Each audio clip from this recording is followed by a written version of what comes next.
T20 world కప్లో భాగంగా భారత్ మీద నిన్న పాకిస్తాన్ ఓడిపోయినప్పటికీ పాకిస్తాన్ క్రికెట్ బోర్డుకి ఏకంగా 700 కోట్ల రూపాయల లాభం వచ్చిందన్నట్లుగా కొన్ని వార్తలు వస్తూ ఉన్నాయి. అది ఎలా సాధ్యం అనేది మనం పూర్తి స్థాయిలో విశ్లేషణ చేసుకుందాం. ప్రస్తుతం మనతో పాటున్నారు ప్రముఖ సినీ రాజకీయ విశ్లేషకులు జగదేవ్ గారు. వారితో మాట్లాడదాం. జగదేవ్ గారు నమస్తే అండి. నమస్తే అండి. టీ20 వరల్డ్ కప్లో భాగంగా నిన్న భారత్ పాకిస్తాన్ మీద ఘన విజయాన్ని సాధించింది. పాకిస్తాన్ ఓడిపోయినప్పటికీ పాకిస్తాన్ క్రికెట్ బోర్డుకి మాత్రం ఏకంగా 700 కోట్ల రూపాయల మేర ఆదాయం వచ్చినట్లుగా కొన్ని వార్తలు వస్తూ ఉన్నాయి. ఎలా సాధ్యం అంటారు? ఎలా సాధ్యం అంటే పాకిస్తాన్ అనే కాదు, వరల్డ్ వైడ్గా కూడా క్రికెట్కి చాలా క్రేజ్ పెరిగిందండి. అవును, అంత క్రేజ్ పెరగడానికి కారణం కూడా ఒక విధంగా ఇండియానే. అసలు క్రికెట్ పుట్టింది ఇంగ్లాండ్లో కానీ, బట్ దాన్ని తర్వాత బాగా విస్తరించింది మాత్రం ఇటు సౌత్ ఏషియన్ కంట్రీస్, అంటే ఇటువైపు మన ఇండియాని కానీ అటు ఆస్ట్రేలియా వైపు కానీ వీళ్ళకి ఎక్కువగా పాకింది. అయితే అటువంటి క్రికెట్లో పేరుకి ఐసీసీ ఇంటర్నేషనల్ క్రికెట్ కౌన్సిల్ అని ఉంది, కానీ దాన్ని శాసించేది ఎప్పుడు కూడా బీసీసీఐ. అది అందరికీ తెలిసిన విషయం. ఎందుకంటే ప్రపంచంలో అత్యంత వ్యూవర్షిప్ వచ్చిన కంట్రీ ఏదైనా క్రికెట్కి ఉందంటే అది ఇండియాలో మాత్రమే.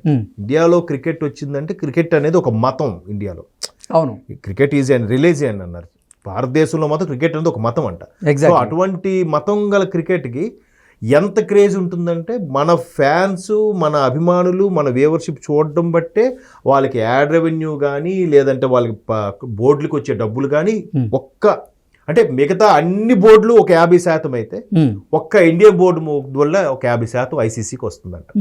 భారత్తో మేము ఆడమంటూ తొలత పాకిస్తాన్ క్రికెట్ టీం అయితే కరాఖండిగా ఏదో బిల్డప్లు కొడుతూ చెప్పడం జరిగింది. అయితే నిజంగా వాళ్ళకి భారత్తో ఆడితేనే వాళ్ళ క్రికెట్ బోర్డుకి ఆదాయం వస్తుందని ముందుగా తెలుసు కాబట్టే ఒక మెట్టు తగ్గి మరీ ఆడేందుకు ఒప్పుకున్నట్లుగా కూడా ఇప్పుడు నిజంగా ఇండియన్ క్రికెట్ అభిమానులు ఎవరైతే ఉన్నారో వాళ్ళని ఆటాడుకుంటూ ఉన్నారు. అసలు నిజంగా వాళ్ళకి ఇది చాలా ఘోర పరాభవం, చాలా అవమానం. నిజంగా అంత ఘోరంగా ఓడిపోయారు చూసారు. అసలు కనీస స్కోర్ కూడా చేయలేదు. అసలు 100 లోపు ఆల్అౌట్ అయిపోతారు అనుకున్నారు. ఏదో కొంచెం 100 మీద ఇంకొంచెం పెరిగింది. కానీ అసలు యాక్చువల్గా మీరు అన్నట్టు పెద్ద బిల్డప్ ఇచ్చి ఏదైతే ఆపరేషన్ సింధూర్ తర్వాత మన వాళ్ళు ఏషియన్ కప్లో కానీ మరి తర్వాత మ్యాచ్లో కానీ ఎక్కడ మొన్న ట్రయల్ మ్యాచ్లో కూడా ఇంకా షేక్ హ్యాండ్ ఇవ్వడాలు లేవు, వాళ్ళని కలవడాలు, వాళ్ళకి చూడడం కూడా లేదు. సో దానికి వాళ్ళు కడుపు మంటతో ఏమనలేక ఇలాగని ఫ్లైట్లు కూల్చామని బిల్డప్లు ఇవ్వడం, క్రికెటర్స్ భార్యలు ఎక్స్లో వెటకారంగా పోస్ట్ చేయడము, ఇవన్నీ జరిగాయి. సరే మన వాళ్ళు ఏమన్నారు, ఏషియన్ కప్కు మేము దుబాయ్లోనే ఆడుతాం, నచ్చితే ఇక్కడ పెట్టండి, లేదని మ్యాచ్ నుంచి వెళ్ళిపోతా ఉన్నారు. ఇండియా ఆడిపోతే మ్యాచ్ ఎవడు చూస్తాడండి? ప్రపంచంలో ఎవడూ చూడండి ఇండియా ఆడకపోతే. దెబ్బతోని ఆ కౌన్సిల్ అంతా దిగొచ్చి ఇండియా ఆడపోతే మీ కష్టం, మీరు చచ్చినట్టు అక్కడికి వచ్చి ఆడాల్సిందంటే వీళ్ళు ఆతిథ్యం ఇచ్చారు ఆ ఏషియన్కి. సో పాకిస్తాన్ అన్నీ మూసుకొని అక్కడికి వెళ్ళి ఆడారు. అక్కడ పోయింది, సరే అయిపోయింది. ఇప్పుడు ఏం చేశారు, అదే బిల్డప్తో మేము అక్కడ ఆడము, మేము రాము, వాళ్ళతో మేము ఆడమని ఏదో బిల్డప్ ఇచ్చారు. బిల్డప్ ఇస్తే అసలే కష్టాల్లో ఉంది, చాలా ఆర్థిక పరిస్థితులు ఉన్నాయి. దానికి తోడు మొన్న మన వాళ్ళు ఆపరేషన్ సింధూర్తో వాళ్ళు రన్వేలు ఎన్నో కొట్టేశారు. తర్వాత పాక్ ఆక్రమిత కాశ్మీర్లో చెదగొట్టేశారు. మరోవైపు బలూచిస్తాన్ కూడా పక్కలో బల్యంలో రోజుకు 100 మంది లేపేస్తున్నారు. సో ఇన్ని పరిస్థితుల్లో వాళ్ళు ఆడము ఏడము అనుకుంటే దానికి తోడు ఈ తూర్పు పాకిస్తాన్ వాడు బంగ్లాదేశ్ వాడు ఒకటి రెడీ అయ్యాడు. వీడు కూడా మేము ఇండియాతో ఆడము ఏదో బిల్డప్ ఇచ్చారంట. ఇస్తే ఏమంటారా బాబు, ఇండియా ఆడకపోతే వరల్డ్ కప్పే లేదు అని ఐసీసీ ఖరాఖండిగా చెప్పేసింది. ఇప్పుడు ఐసీసీ ప్రెసిడెంట్ హోదాలో మన జైషా గారు కూడా ఉన్నారు, మన అమిత్ షా గారు అబ్బాయి. పైపెచ్చు ఈసారికి వరల్డ్ కప్లో ఎన్ని దేశాలు, అమెరికా, నేపాల్, నమీబియా, జింబాబ్వే అంటే ముందు నుంచి ఉన్న దేశమేనండి. ఈ చిన్న చిన్నవి కూడా యాడ్ అయిపోయాయి. యాడ్ అయిపోవడం ఏమవుతుంది, ఆ సూపర్ 8 కానీ లేదంటే లీగ్ మ్యాచ్లకి కొరత లేదు, బోల్డ్ టీములు ఉన్నాయి. మీరు పోతే ఒక టీము 10 టీములు కొత్త వచ్చాయి, ఒక పోతే పోయింది. పైగా ఇండియా ఆడపోతే ఏ టీము ఆడదు కదా. సో అందుకని ఇండియా గురించి అందరూ అలా ఉంటే పాప వీళ్ళు అపీల్ చేశారు, ఎవడూ రెస్పాండ్ అవ్వలే. ఐసీసీ కూడా ఏం మాట్లాడలేదు. అప్పుడు ప్రధాని పాకిస్తాన్ ప్రధాని షరీఫ్ గాడు, తర్వాత బోర్డు చైర్మన్ ఎవడు నఖ్వీ అంటే ఆడొకడు, తర్వాత బంగ్లాదేశ్ బోర్డు చైర్మన్ ఆడేదో ఖాన్ అని వస్తుంది. వీళ్ళు ముగ్గురు అత్యవసర సమావేశం ఎక్కడ కరాచీలో, అది వైరల్ కూడా అయింది, మీరు చూసారు లేదు.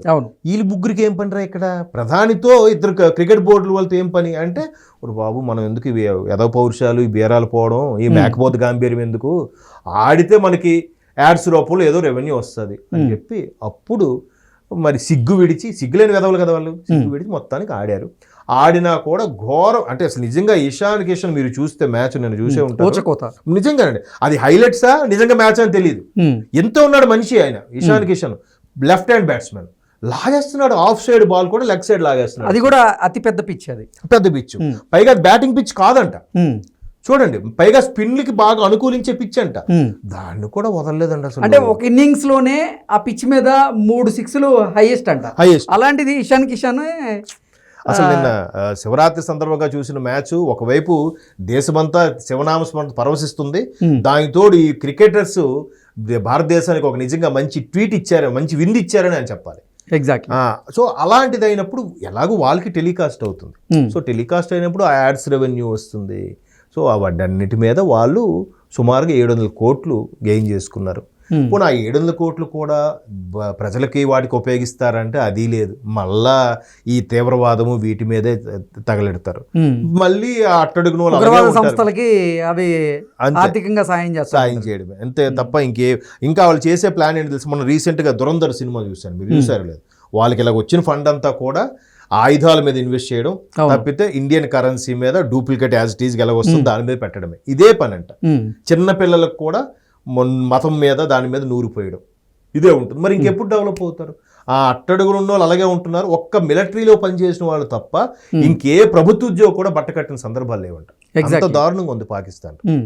సో ఈ గుప్పుడు అదేదో ఎవడో రాశాడు, ఆర్థికంగా అతలాకుతలం అవుతున్నటువంటి పాకిస్తాన్కి నిజంగా ఇండియాతో మ్యాచ్ ఆడడం వల్ల 700 కోట్ల రూపాయలు కలిసి వచ్చాయి. చూడండి, అంటే ఎంత శత్రు దేశంగా భావిస్తే మనం మరలా విదిలించినట్టు అయింది, ఏదో చిల్లర వేసేసినట్టు అయింది భారతదేశం. అది దాంతో బతుకుతున్నారు. అదేదో కవి మొన్న ఎవరు రాశాడు అద్భుతంగా, గుప్పెడు గోధుమ పిండి కోసం అలమటించే బతుకులటాలి. గుప్పెడు గోధుమ పిండి ఆ రొట్టి చేసుకోవడానికి, అటువంటి బతుకులు వాళ్ళకి ఎందుకంటే అదో పౌరుషాలు, తొడగొడ్డాలు, మేసం మెలేయడాలు. అసలు నిజంగా ఆ క్రికెటర్స్, స్పోర్ట్స్ పర్సన్, మిలిటరీ వాళ్ళు కూడా ఏంటి తెలుసా, ఎంతసేపు రుబాబు, రియల్ ఎస్టేట్ బిజినెస్, రెచ్చగొట్టే వ్యాఖ్యలు. పైగా రియల్ ఎస్టేట్ ఆ మిలిటరీ వాళ్ళ ఫ్యామిలీ ఎవరు మళ్ళీ పాకిస్తాన్ లో నివసించారంట. ఆడేదో అరబ్ కంట్రీసో, ఇంగ్లాండో, యూరోపియన్ లో ఉంటారట వాళ్ళ ఫ్యామిలీ. వీళ్ళు మాత్రం ఇక్కడ ఏదో దేశభక్తిని ఉపదేశిస్తూ ఉంటారు. అటువంటి వెధవులకి మొత్తానికి మన దాడి జరిగితే బంకర్లో దాక్కోవడమే.